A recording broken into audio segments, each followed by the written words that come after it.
नमस्कार दोस्तों, स्वागत है आपका एक बार फिर से आपके अपने YouTube चैनल कंपटीशन प्रिपरेशन पे।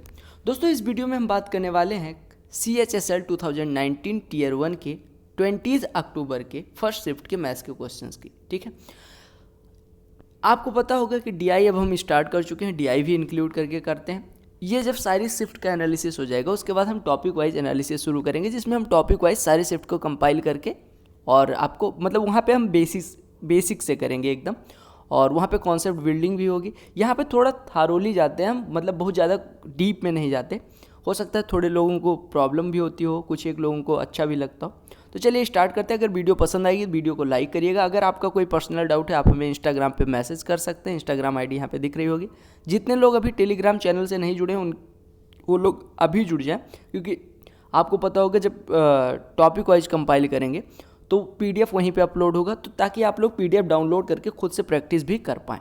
चलिए स्टार्ट करते हैं, पहले क्वेश्चन पे आते हैं। पहला क्वेश्चन आपका DI का है। कहा गया given pie chart represents the percentage of students enrolled in 5 different sports.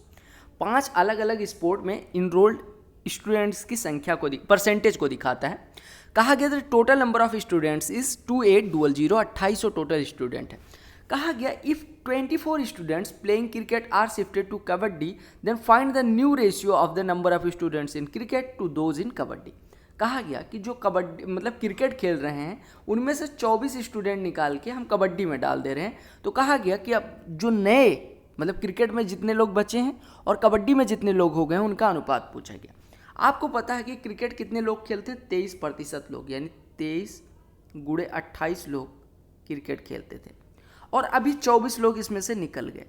ये कबड्डी खेलने चले गए, इनको हाथ पैर तोड़वाना था तो ये 24 लोग इधर चले गए। और कबड्डी कितने लोग खेल रहे हैं? 12% लोग, यानी कि 2800 के 12, यानी 28 गुणे 12 लोग कबड्डी खेल रहे हैं। ठीक है, अब देखिएगा 23 गुणे 28, 8 मतलब 8 गुणे 23 कितना हो जाएगा? 23 8 184 होता है। 8 3 24 गुणा कर लीजिए, 28 3 84 के 4, हंसी लाई 8, 28 दूना 56, 8 64। ठीक है, माइनस 24 डिवाइडेड बाई 12 8 96, 12 दूना 24, 9 33 प्लस 24, यानी ये हो गया आपका 620 डिवाइडेड बाई 340, 360, ये कट गया 2 से 31 18, तो आपका अनुपात हो गया 31:18। अब क्रिकेट में ये पैर नहीं तोड़वाएंगे, ये जाके कबड्डी में पैर तोड़वाएंगे 24 लोग। तो आपने कह दिया कि क्रिकेट से निकल चुके हैं, कबड्डी में ऐड हो चुके हैं, इसी का अनुपात पूछा गया था। कहा गया मोहित ने एक टीवी खरीदी 8800 रुपये में, जिसमें 10% GST था। तो ओरिजिनल टीवी का कॉस्ट क्या था? आपको पता होगा कि अगर 100 होता तो 10% GST यानी कि 10 रुपये GST यानी 110 देना पड़ता। 110 बराबर 8800 यानी 1 बराबर 800, मतलब 1 बराबर 80। 1 बराबर अगर 80 हो गया तो 100 बराबर 8000, यानी क्रय मूल्य कितना होगा? 8000, मतलब क्रय मूल्य नहीं, जो ओरिजिनल प्राइस होगा वो 8000 होगा। अगला प्रश्न देखो, x cube plus Y cube 16 दिया गया, x प्लस वाई 4 दिया गया, x power 4 plus Y power 4। मैंने कहा x बराबर y बराबर 2 पुट कर दो, काम खत्म। इधर भी 16, इधर भी 4 फॉलो करेगा यानी होल्ड करेगा। तो 2 के पावर 4 16 प्लस 2 के पावर 4 16, 16 16 32, बात खत्म। कहा गया अगर 4/3 x square plus 1/x square बराबर इतना कुछ दिया गया है तो 1/9 times of x cube minus 1/x cube निकालना है, जहाँ पे x बड़ा है 0 से। अब देखिएगा, यानी आपको दिया गया है X square plus 1/x square is equal to, यहाँ पे 3/4 से गुणा हो जाएगा। 3 गुणे 110 330 और 2 332/3, 3 कट गया, 4 से डिवाइड करेंगे, 4 8 32 83 हो गया, यानी x माइनस 1/x बराबर हो जाएगा 9। अब अगर x माइनस 1/x 9 है तो x cube minus 1/x cube कितना हो जाएगा? 9 का क्यूब प्लस 3 इंटू 9। ठीक है, अब ये हो गया x cube minus 1/x cube की वैल्यू। अब अगर x cube minus 1/x cube इतना है तो 1/9 टाइम्स ऑफ, तो ये निकालने के लिए 1/9 इधर भी लगाना पड़ेगा, मतलब 1/9, 9 इधर कट गया, 9 स्क्वायर यहाँ बचा, 9 स्क्वायर प्लस 3 यानी 81 3 84 हो गया। कहा गया A is a point at a distance of 26 centimetre from the centre O of a circle of radius 10 centimetre. एक सर्किल है जिसकी रेडियस 10 सेंटीमीटर है, ये 10 सेंटीमीटर दिया गया, और कहा गया कि A एक ऐसा पॉइंट है जो सेंटर से कितनी दूरी पे है? 26 सेंटीमीटर की दूरी पे है, ये आपको दिया गया 26 है, ठीक है। ए मान लीजिए ये पॉइंट है, ये दूरी दी गई है 26, ठीक है। कहा गया AP and AQ are tangents to the circle at the point P and Q। कहा गया AP और AQ जो हैं, ये AP है और ये AQ है, ये AP है, ये AQ है, जो टेंजेंट्स ड्रा की गई हैं, ठीक है।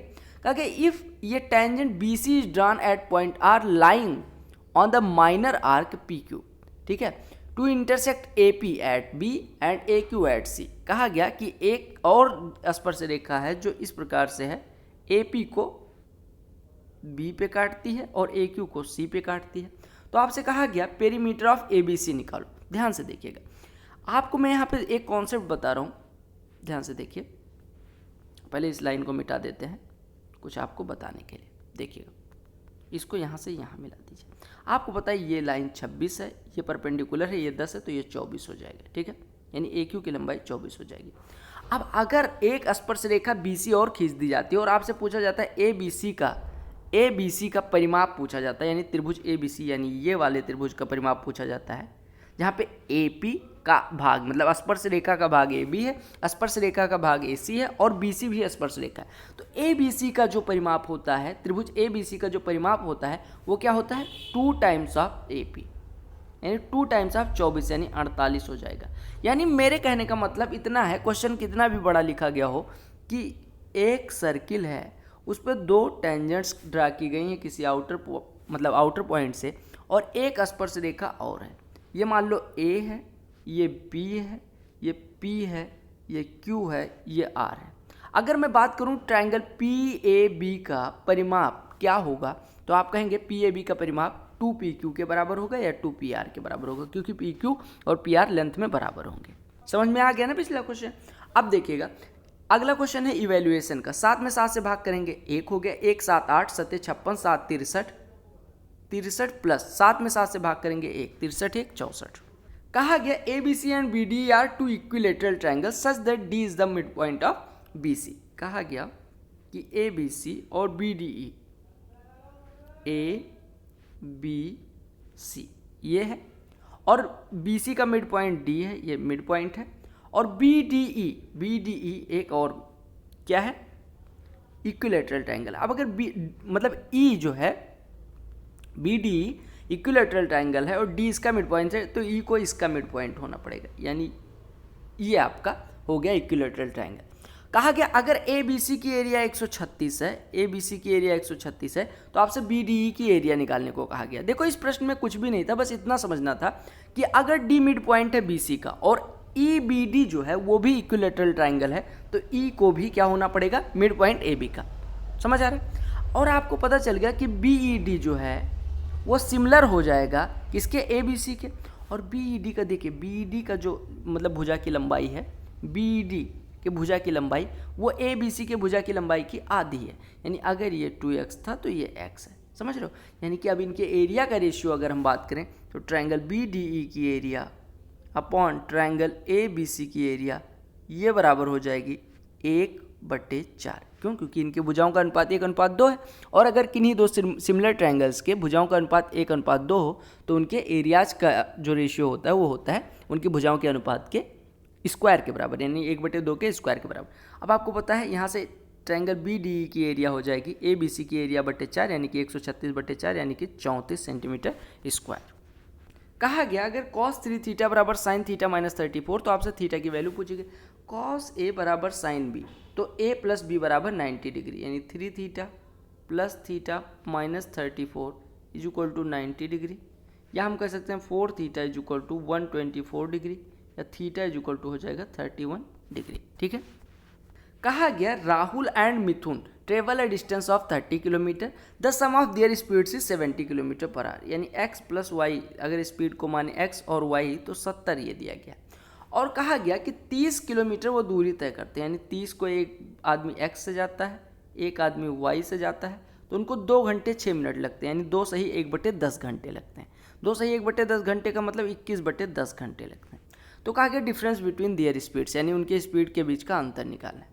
अब x प्लस वाई 70, अगर हम यहाँ से 30 कॉमन ले लें तो ये बचेगा कितना 1/x प्लस 1/y, यानी 30 times of x plus Y divided by X Y, ये बराबर दिया गया 21/10, 30 × 70 2100 बटे XY बराबर 21/10, यानी कि यहाँ से 21 से 100 हो जाएगा, यानी XY बराबर हो गया 1000।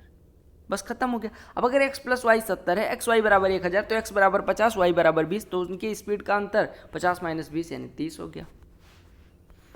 अगला प्रश्न देखिएगा, कहा गया study the given bar chart and answer the question that follows. कहा गया production of fertilisers by a company over the years.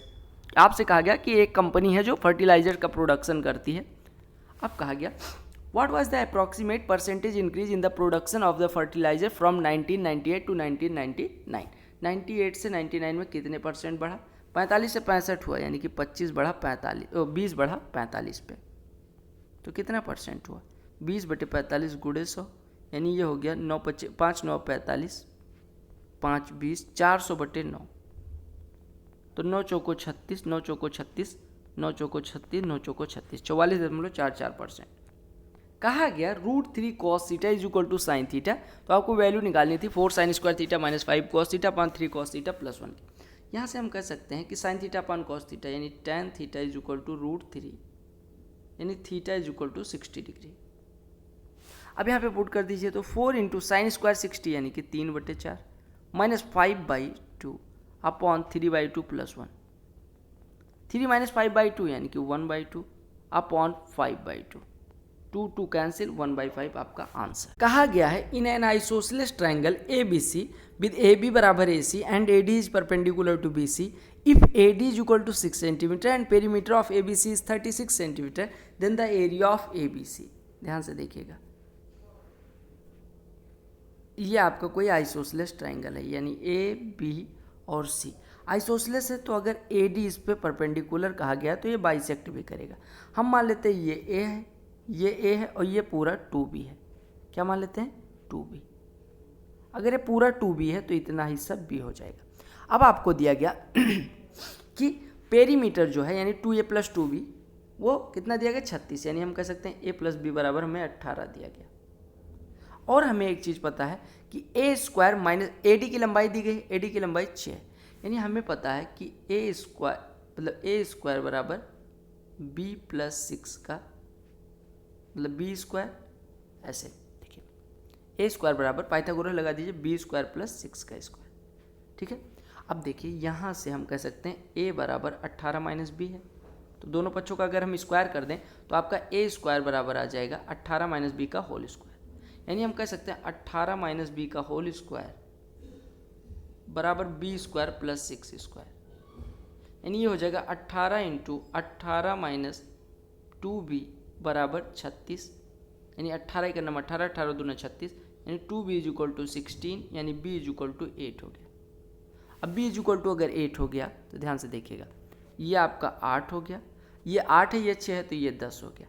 अब आपसे कहा गया था एरिया निकालने को, तो एरिया कितना हो जाएगा? हाफ इंटू आधार 2B यानी कि 16 इंटू हाइट 6, यानी कि 2 8 16 8 6 48, काम खत्म हो गया, ठीक है। कहा गया an article was sold at a loss of 12%, if it was sold for 630 more there would have been a gain of 6%, यानी 12% का लॉस होता है, अगर 6% गेन चाहिए था यानी 18% का डिफरेंस पैदा करना था तो 630 रुपये और लेने पड़ते, यानी आप कह सकते हैं 1% का डिफरेंस पैदा करने के लिए 18 3 54 18 95, यानी 1% वस्तु के क्रय मूल्य का 35 है। तो आपसे कहा गया क्रय मूल्य निकालिए, यानी 100%, अगर 1% 35 है तो 100% 3500। वही कबड्डी में पैर तुड़वाने वाले क्वेश्चन है। कहा गया कि what is the average number of students enrolled in hockey and tennis together. Hockey और टेनिस 26 14 40%, टोटल स्टूडेंट 2800। तो आपसे कहा गया कि 2800 का आपसे कहा गया एवरेज, यानी कि 40% टोटल है, एवरेज निकालने के लिए 2 से भाग करेंगे यानी 20%, और आपको पता है कि टोटल 2800 है, 2800 का 20% 560 हो जाएगा, तो एवरेज कितना आ गया? 560। कहा गया if the difference between simple and compound interest on a certain sum of money for 3 years at 10% per annum is 558, तो सम कितना होगा? आपको पता होना चाहिए कि कंपाउंड इंटरेस्ट और सिंपल इंटरेस्ट का 3 साल का अंतर होता है, प्रिंसिपल इंटू R/100 का whole cube plus 3p r/100 का होल स्क्वायर, ये होता है अंतर, और ये बराबर दिया गया आपको 5, 5, 8, ठीक है। यानी p इंटू r/100 का होल स्क्वायर कॉमन ले लीजिए, यानी p इंटू r/100 का होल स्क्वायर यानी कि 1/100 कॉमन ले लीजिए, तो यहाँ पे बचेगा r/100 और यहाँ पे बचेगा 3।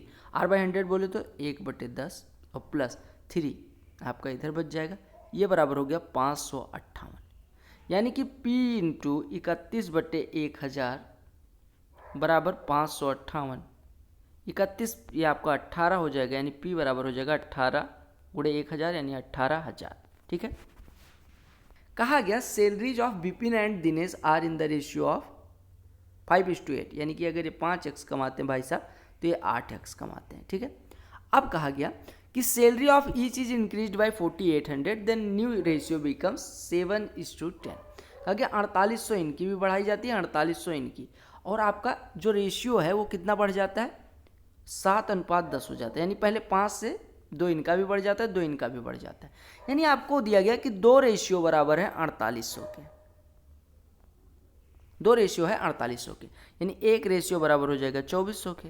अब आपसे कहा गया कि विपिन की सैलरी क्या है, विपिन की सैलरी कितनी है 5x, अगर 1 बराबर मतलब 5 अनुपात में बराबर है, यानी 1:2400 के बराबर है, तो विपिन की सैलरी 5 अनुपात के बराबर है, यानी कि 12,000 विपिन की सैलरी हो जाएगी। 5 गुणे 2400, समझ आ रहा है। यानी आपको पता है 4800 के अंतर से रेशियो 2 में बदलता है, यानी रेशियो उसका 2 4800 रुपये के बराबर है, यानी 1 रेशियो 2400 रुपये के बराबर है। विपिन की सैलरी 5 रेशियो है, यानी कि 12,000 हो जाएगी। ये देखो कहा गया p + 1/p is equal to 112, p - 112 के पावर 15 प्लस 1/p के पावर 15। देखो यहाँ से हम कह सकते हैं p - 112 बराबर -1/p, यहाँ पे पुट कर दो तो ये -1/p के पावर 15 यानी -1/p पावर 15 और प्लस 1/p पावर 15, खत्म, आंसर 0। ये संख्या देखिएगा, कहा गया कि सवाल क्या है, 4m37094267n is divisible by 8 and 11 where m and n are single digit integer, m और n की वैल्यू निकालनी। आपको एक नंबर दिया गया 4m37094267n। अगर इस संख्या को 8 से डिविजिबल होना है तो आपको कहना पड़ेगा कि सर ये लास्ट 3 डिजिट द्वारा बनी संख्या किससे कट रही है, मतलब 8 से कट रही है, ठीक है। अब अगर इसको 8 से कटना है तो n बराबर 2 हो सकता है। अरे 8 × 8 = 64, 8 × 4 = 32, यानी कि आपका n बराबर तो हो गया 2, n की वैल्यू 2। अब n की वैल्यू एक ही ऑप्शन में आ रहा है, बस बात खत्म हो गई। अब ये हम चेक करना है करो, ना चेक करना है ना चेक करो। m कैसे चेक करेंगे, आपको पता है अल्टरनेट डिजिट का सम ले लेंगे और फिर डिफरेंस निकालेंगे। अगर वो 0 है या 11 के टेबल का है तो 11 से कटेगा, अदरवाइज नहीं कटेगा। कहा गया average of 9 2-digit number is decreased bye 6 when digit of 1 of 2-digit numbers is interchange, find the difference between the digit of that number. ध्यान से देखिएगा, हम मान लेते हैं कि सर 9 डिजिट का जो मतलब 9 संख्याएं हैं उनका जो एवरेज है वो x है, ठीक है। अच्छा, अब कहा गया हम मान लेते हैं उनमें से एक संख्या 10a + b है, ठीक है। यानी हम कह सकते हैं 8 संख्याओं का योग प्लस 9वीं संख्या 10a + b, sum of 8 plus 9वीं संख्या बराबर हो जाएगा 9x, क्योंकि एवरेज x है 9 संख्याओं का, तो योग कितना हो जाएगा 9x। अब कहा गया कि संख्या के अंकों का क्रम पलट दिया जाता है, यानी संख्या हमारी बन जाती है 10b + से। तो कहा गया जो एवरेज है वो 6 डिक्रीज हो जाता है, यानी अब एवरेज कितना बचा, x - 6। अब अगर हम बात करें तो 8 संख्याओं में तो कोई परिवर्तन आया नहीं है, यानी s8 + 10b + से योग कितना हो गया, 9 संख्याओं का अगर एवरेज x - 6 है तो इनका योग 9x - 54 हो जाएगा, ठीक है। अब घटा दीजिए, घटाने के बाद आपको क्या मिलेगा, s8 कट जाएगा, 9x कट जाएगा, यानी आपका आ गया 9a - 9b, यानी 9 times of a - b is equal to 54, यानी a - b is equal to 6 हो गया। यही आपसे कहा गया था कि अंकों के बीच का डिफरेंस निकालो। अगला क्वेश्चन DI से है, कहा गया एवरेज प्रोडक्शन, पहले आपको दिखाया क्या गया है कि किसी कंपनी के जो फर्टिलाइजर्स का प्रोडक्शन है वो डिफरेंट ईयर्स में 95 से लेकर 2002 तक वो दिखाया गया। कहा गया average production in and 2001 was less than the average production of which of the following pair of years। अब देखो 2000 और 2001 में अगर एवरेज निकालोगे तो 50 और 75 125 का आधा 62.5, 62.5 से कम किस में है देखिएगा।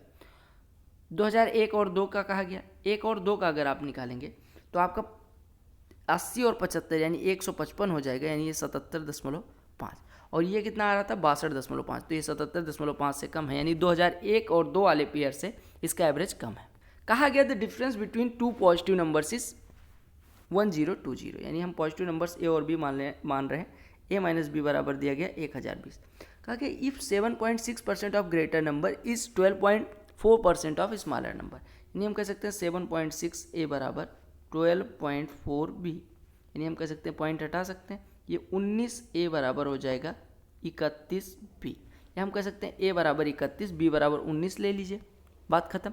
तो ए माइनस बी कितना हो जाएगा 31 माइनस 19 यानी 12, 12 बराबर आपको दिया गया है, सही चल रहे हैं, 12 बराबर दिया गया आपको 1020, या आप कह सकते हैं 12 8 96 6 12 5 यानी 1 बराबर 85। अब आपसे कहा गया सम ऑफ टू नंबर्स निकालना है, आपको पता है 1 बराबर 85 है, ए 31 है बी 19 है, तो ए प्लस बी कितना हो जाएगा 50। अब आपसे कहा गया 50 गुणे 50, अरे आप देखिए ए बराबर 31 है बी बराबर 19, तो दोनों जोड़ेंगे 50 आएगा, और आपको पता है ये जो हमारा आ रहा है यूनिट, ये 50 यूनिट आ रहा है, एक यूनिट 85 के बराबर है, तो 50 यूनिट कितना हो जाएगा 4250। कहा गया A B C is a right angle triangle, right angle at A B C जो राइट एंगल ट्राइंगल है वो ए पे राइट एंगल है, ये ए हो गया। कहा गया a circle is inscribed in it, मतलब ए वहीं के बगल में लिखा था तो इस वजह से मेरे मुंह से ए निकल गया।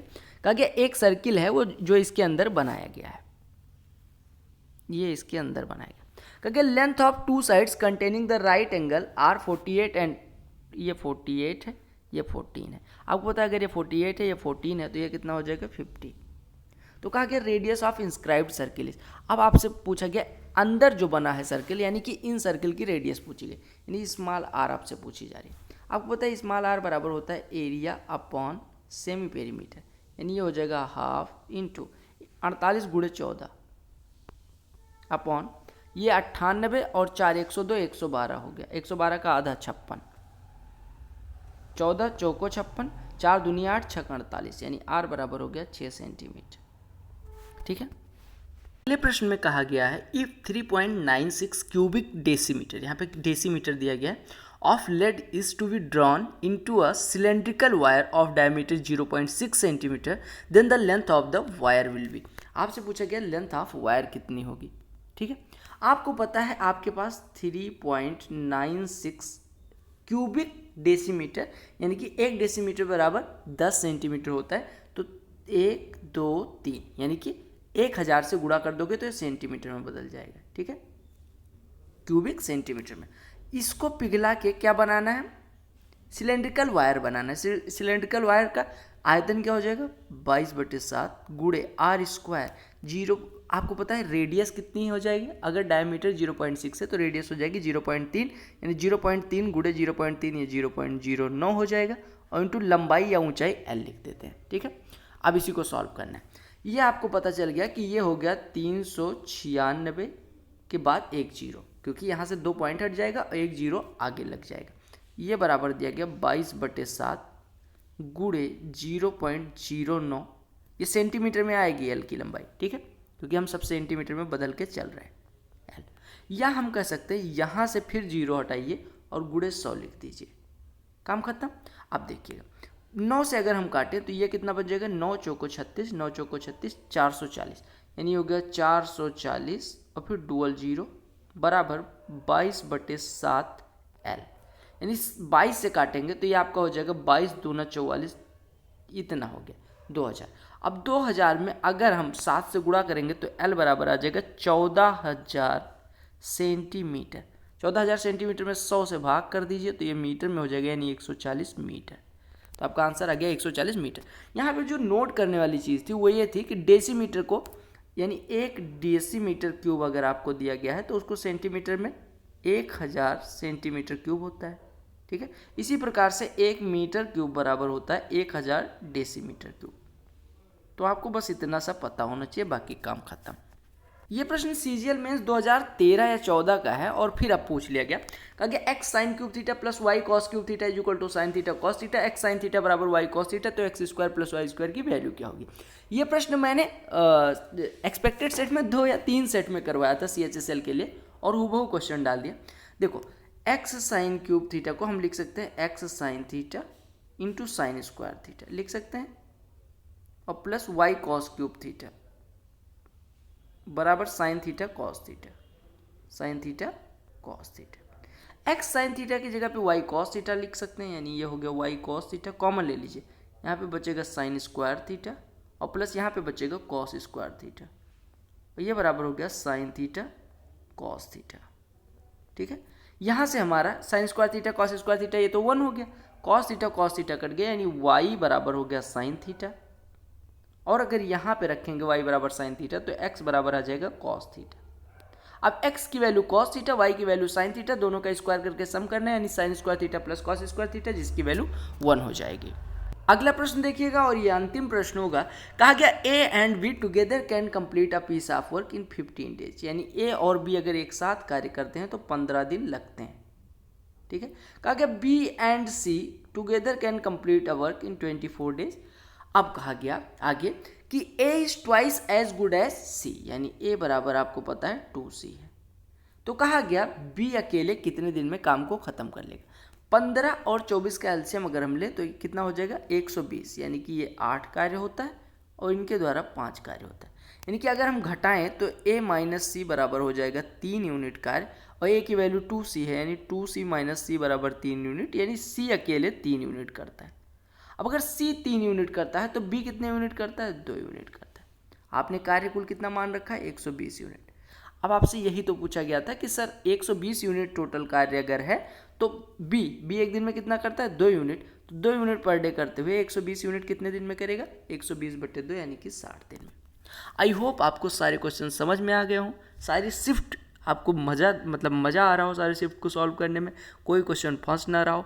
अगर आपको सब कुछ बेटरमेंट कहीं ना कहीं फील हो रहा है तो वीडियो को लाइक कर दीजिएगा, चैनल को सब्सक्राइब कर दीजिएगा, और जो शिफ्ट बची है उसका भी सोल्यूशन बहुत जल्द आपको मिल जाएगा। Bye bye, take care, all the best for your all exams.